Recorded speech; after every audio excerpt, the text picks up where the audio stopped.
buttermilk crispy chicken? Let's find out.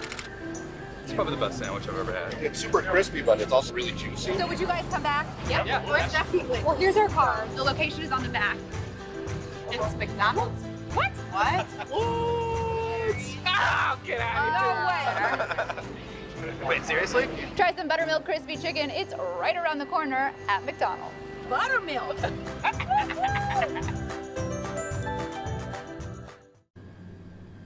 Back here on Ask the Coach, Joe Myers and Jeff Garman discussing last night's 28-6 victory over Metcalfe County. It was homecoming last night, by the way, at Glasgow High School. Let's congratulate Reagan Bowles. She was named the homecoming queen there at halftime. Let's take a look at the final stats. Team-wise, Glasgow again winning 28-6. Scotty's had 21 first downs to 11 for Metcalfe County. 160 yards rushing for the Scotties, 282 through the air, a total of 442 yards on offense. Metcalfe County finishes with 84 yards on the ground, 160 through the air, a total of 244. Glasgow had the one turnover on the night. I forgot about the turnover. So the turnover margin actually 18-9 instead of 18-8 on the season. I forgot about the fumble late in the ball game there. But Scotties did have the one fumble in the game. Metcalfe County turned it over 3 times. Scotties penalized 5 times for 56 yards. And Metcalfe 10 for 74. Glasgow had 64 offensive plays, had the ball 23 minutes and 8 seconds. Metcalfe 59 offensive plays, had the ball 24 minutes and 52 seconds.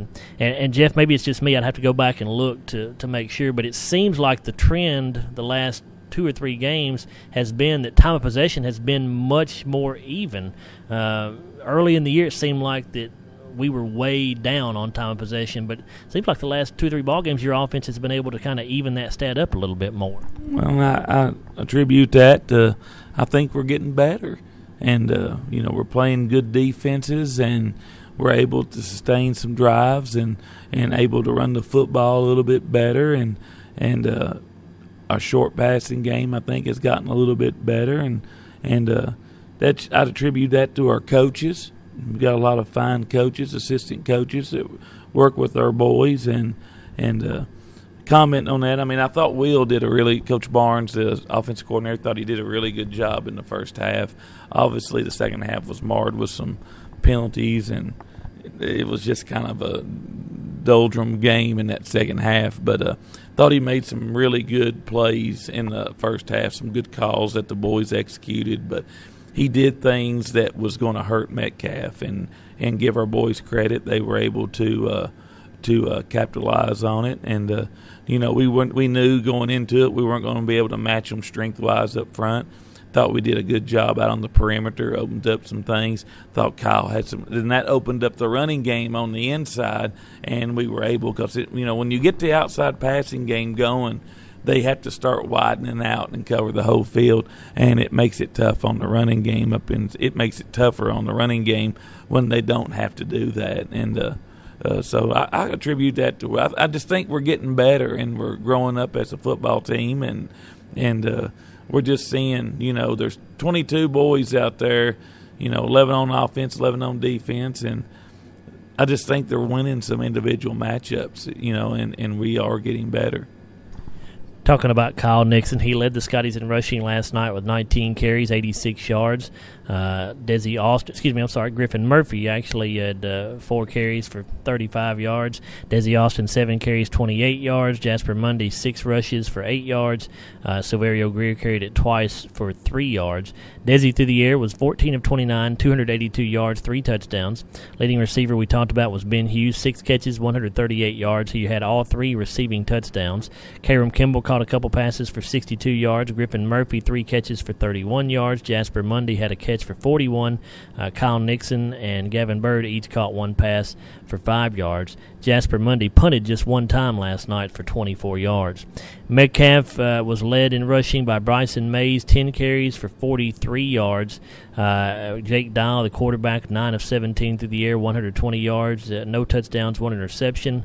Chance Jones completed 1 pass for 40 yards. Leading receiver was Lance Zermley, had 4 catches for 74 yards. Chance Jones, 2 catches, 56. Jake Dial punted 4 times for 142 yards, an average of 35, and a long of 46.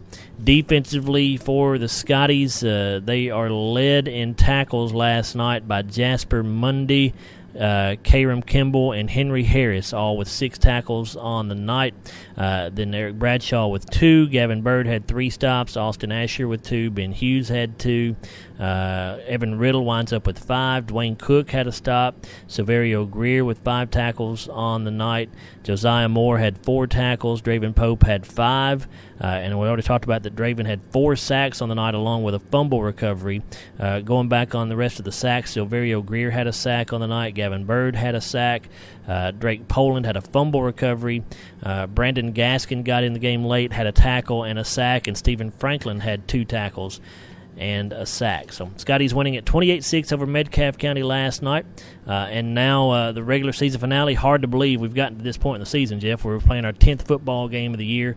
We wrap up the regular season at home against a terrific, and I mean really, really good Elizabethtown football team. They're going to come in here undefeated at 9-0 on the year. We did not perform well last year when we went up to play at Elizabethtown. They handed us a pretty good butt whipping up there, and I know you're hoping to get a better performance out of your team on Friday night.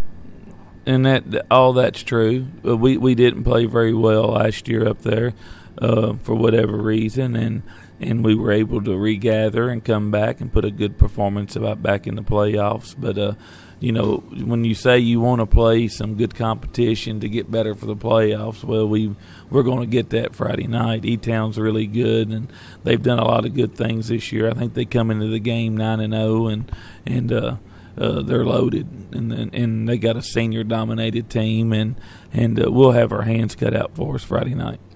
Well, Jeff, we certainly appreciate you sitting down with us this morning. Congratulations on the win last night. Good luck against the Panthers on Friday. I want to say, I think last night, if I'm not mistaken, was that your birthday? I wanted to say happy birthday to you, Joe. Appreciate all you do.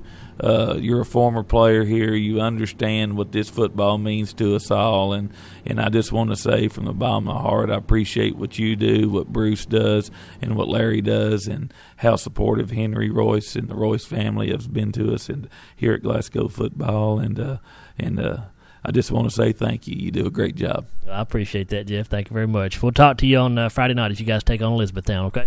Thank you, Joe. That's Scotty head coach Jeff Garman. When we come back, Brad Atwell sits down with Barron County head coach Jeff Griffiths as they'll discuss their big victory over Grayson County last night. We're back after this on WCLU Sports.